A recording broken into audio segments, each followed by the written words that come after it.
अब आपको वो जिनसी हिरासा कर रहा है और आपके साथ वो गलत काम करना चाहता है, इस बात में कितनी हकीकत है? इस बात में हकीकत ऐसी है, मैं भी फ़ोन कर लेती हूँ, आप सुन लीजिएगा। अच्छा, फोन करेंगे आप? करें, अपने अपने नंबर से करें।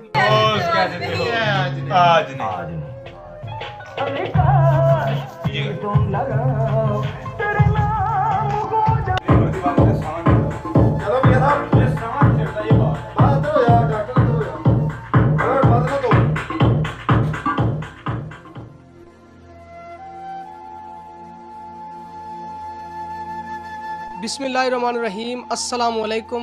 मैं हूं माजिद हुसैन हैदरी। इस वक्त मेरे साथ आरजू बहन मौजूद हैं।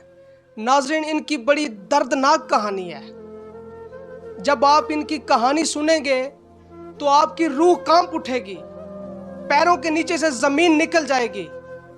जी हाँ नाज़रीन, 10 महीने पहले हमारी इस आरजू बहन की शादी हुई अमजद मजीद के बेटे से, और इनका जो देवर है अब्दुल अजीज, वो भी इन पर घटिया और बुरी नज़रें रखे हुए थे।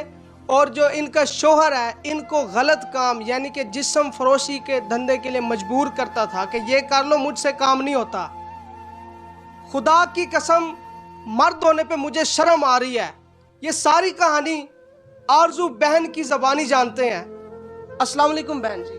वालेकुम अस्सलाम। बहन जी, पहले आप ये मुझे बताएं, हम आपके पास आए हैं, आपको बहन कहा है, आप प्रोटेक्टेड फील कर रही हैं?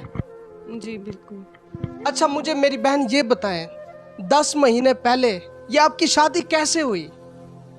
मेरी शादी ऐसी हुई, जो मेरा पहला हस्बैंड था ना, उससे मेरी अलहदगी हो गई थी। उसने दूसरी शादी कर ली। क्या नाम बताया था हस्बैंड का? पहले का काशिफ था, अच्छा, काशिफ हसीब मिर्ज़ा। सही। लेकिन उसने दूसरी शादी कर ली थी, जिसकी वजह से उसकी मेरी अलहदगी हो गई। मैं अकेली रहती थी और ये मुझे मिला बिलाल मजीद। अच्छा, ऐसे ही ना हेल्प चाहिए थी तो ये वहाँ पे आ गया। इसने मेरी हेल्प की तो हमारा रिलेशन स्टार्ट हो गया 2 साल का। 2 साल इसका मेरा रिलेशन था, लेकिन ये 2020 12 जून को मुझसे चोरी निकाह कर लिया इसने। इसके घर वालों को मेरा पता था, उन्होंने इसका निकाह करवा दिया। अच्छा।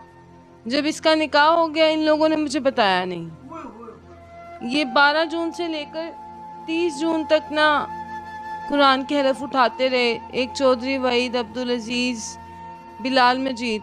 मैं इनको फर्स्ट डे से ही कह रही थी कि तुम्हारा निकाह हुआ है, मुझे बता दो। इन लोगों ने मुझे कुछ भी नहीं बताया। बाई चांस ऐसा हुआ कि 22 जून को ना इसका फ़ोन पड़ा हुआ था टेबल पे। मैंने जिस लड़की का पहले नंबर मिलाया था वो नंबर रॉन्ग मिला था मुझसे, और जो उस दिन फ़ोन आ रहा था वो लड़की का सही नंबर था, जिसका नाम समिया फ़ारूक है, जिसके साथ इसने दूसरी शादी रचाई थी? पहली? जिसके साथ इसने पहला निकाह किया था। पहला निकाह उसके साथ भी किया, धोखे से आपके साथ भी कर लिया? नहीं, फिर हुआ ऐसे कि 30 जून को मुझे पता चला और मैं सियालकोट गई इससे बात करने। वहाँ पे हमारी थोड़ी सी बहस हुई। उसके बाद अजीज़ ने मुझे कहा कि आप मेरे से निकाह कर लें उसी रात को। अब्दुल अजीज आपके देवर ने कहा आपको? जी, तब मेरा बिलाल से निकाह नहीं था ना। अच्छा। तो फिर अजीज़ ने मुझे कहा कि आप मुझसे निकाह कर लें, उसका तो निकाह हो गया अभी। फिर इसने ना 1 जुलाई हुई, सुबह हुई तो इसके अम्मी अब्बू बहन भाई वहाँ पे आ गए सियालकोट आने के बाद उन्होंने उनसे भी थोड़ी सी बहस हुई, मेरी झगड़ा हुआ। फिर उन लोगों ने सियालकोट से मुझे उठाया, शाबी चौक में मुझे मारा, फिर सियालकोट से उठाया और मुझे लाहौर छोड़ दिया। उसके बाद इन्होंने ना मुझे रात को 1-2 बजे फ़ोन करने लग गए कि हमारा बेटा अगवा हो गया। अब अमजद मजीद जो हैं, पहले इनका फ़ोन आता है कि हमारा बेटा अगवा हो गया, हम तुम पे एप्लीकेशन FIR करवाने लगे। अंकल ने मुझे तब ये बोला। फिर अंकल की कॉल बंद होती है, साथ ही एक चौधरी वहीद है, उसकी मुझे कॉल आ जाती है कि आपके पास है तो आप क्यों नहीं दे रही उन्हें उनका बेटा। मैंने उससे कहा वो छोटा सा बच्चा तो नहीं है जो मैंने अगवा कर लेना। नाज़रीन देखें, एक चोरी, ऊपर से सीना जोरी। एक तो बेटी को फंसा लिया, दूसरा इनके ऊपर इल्ज़ाम लगा रहे हैं कि इन्होंने लड़का अगवा कर लिया। देखें, वो कोई छोटा बच्चा था, 7 साल का था, 5 साल का था, 3 साल का था, जो इन्होंने अगवा किया था। कैसे फंसाया इस बहन को? फिर आगे क्या हुआ? फिर आगे ये मेरी एप्लीकेशन है जो मैंने एक सब्ज़बाजार थाने में दी, जिसमें आप भी पढ़ सकते हैं कि मैंने क्या लिखा हुआ है। ये जरा पढ़ के सुनाए। मेरा नाम आरजू है। पिछले 2 साल से बिलाल मजीद के साथ इसके दिए हुए रेंट के घर पर इसके साथ रह रही हूँ। इसने मुझसे वादा किया था मैं तुमसे निकाह करूँगा। इसने मेरे पहले शौहर से भी तलाक करवाई कि मैं तुमसे निकाह करूँगा, इससे तलाक ले लो, और अब मुझसे शादी नहीं कर रहा क्योंकि इसे इसके घर वालों ने निकाह कहीं और कर दिया है। फिर ये बिना निकाह के 2 साल तक मेरे साथ रिलेशन में रहा। मैंने ये लिखा कि ये ज़ना करता रहा। इसके दोस्त आए, एक मौलवी टाइप दोस्त था, उसने आके निकाह पढ़वाया, जी आपका सुन्नी निकाह हो चुका है अच्छा, इस्लामी तरीके से। फिर ये अपने दोस्तों में भी अपनी बीवी मुझे कहता था, मोहल्लेदारों में भी अपनी बीवी इसने शो करवाया हुआ था। 2 साल से हम उसी घर पर रह रहे थे। फिर वहाँ पे जब ये मेरी एप्लीकेशन गई तो इसके डैडी ने मेरे खिलाफ फैसल टाउन थाने में एक एप्लीकेशन दी जिसमें अंकल ने साफ वाज़ह लिखा, मेरे बेटे बिलाल मजीद की गर्लफ्रेंड आरजू जट जिसका नाम है, वो हमें घर आके मारने की धमकियाँ दे रही है और मुझे ब्लैकमेल कर रही है पूरी फैमिली को।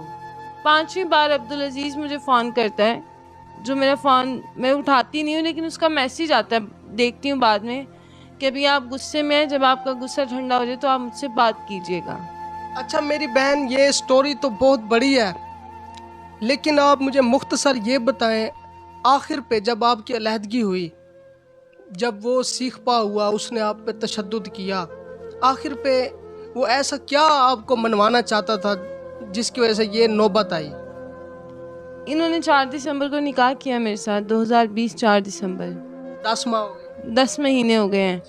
काम इसने उसके बाद कभी किया ही नहीं। शादी के बाद कोई काम नहीं किया? नहीं, इसने कोई भी काम नहीं किया। तो ये खाता पीता कहाँ से था? जिंदगी का गुजर बसर कैसे होता था? कुछ मैं जॉब जब करती थी इसके जाने के बाद। आप ब्यूटिशियन है? जी, मैं पार्लर पे काम करती थी, जो कि मैं अभी भी घर पे कर रही हूँ। मेरे पास कुछ थे पैसे, कुछ मुझे निकाह के लिए मिले ऑनर्स की साइड से। मुझे वहाँ से पैसे कितने मिले थे? 2.5 लाख था, निकाह के लिए था, फर्नीचर के लिए उन्होंने दिया, 1.5-2 लाख मेरे पास भी था। फिर इस तरह करते कराते ना ये चलता रहा सिस्टम। जब ये पैसे ख़त्म हो जाते हैं उसके बाद इस पे पड़ती है, ये ना रेंट देता है ना बिल देता है, ये भाग जाता है। अच्छा। हर महीने ये भाग जाता था। मैंने कई बार अपनी फैमिली को बताया कि इस तरह करते हैं। मेरी फैमिली में जाता होता था ना, वहाँ पे जाके मैंने अपनी फैमिली को बताया कि ऐसे करता है, तो इसने सबके सामने बोला मैं अब काम नहीं कर सकता, मैं जब से जेल से आऊँ मेरा दिल नहीं करता काम करने को, ये काम करेगी और मैं खाऊंगा। क्या काम करेंगे? गलत काम के लिए फोर्स करता था। क्या कर, जिस्म फरोशी कर ले? बिल्कुल, क्योंकि सैलून के दोस्तों को भी ले आता था? जी, यहाँ पे पार्टीज भी होती। क्या करता था? मेरे दोस्तों के साथ भी रिलेशन कायम करे? ऐसे ही है। देखें नाजरीन, मुसलमान होने पे मैं क्या कहूँ, इंसान होने पे भी वो इंसान दब है।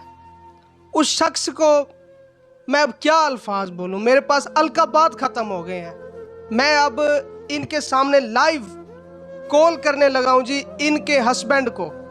वो क्या कहते हैं ये खुद बात करेंगी, मैं बात नहीं करूँगा। अब वो क्या कहते हैं आपने नाजरीन सुनना है। नंबर डायल करें बहन जी। बदतमीजी करेगा बस।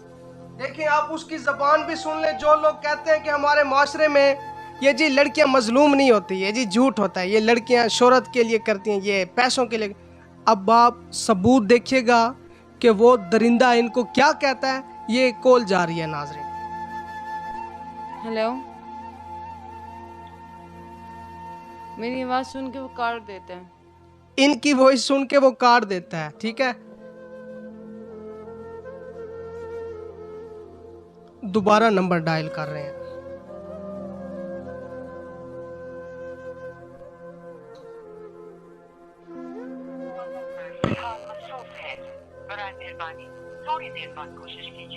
नाजरीन आपका मिलाया हुआ नंबर फिलहाल मसरूफ़ है। मसरूफ़ है नहीं, उसने खुद मसरूफ़ कर दिया है। देखिए हमारी बहन के साथ उसने कितना बड़ा जुल्म किया है।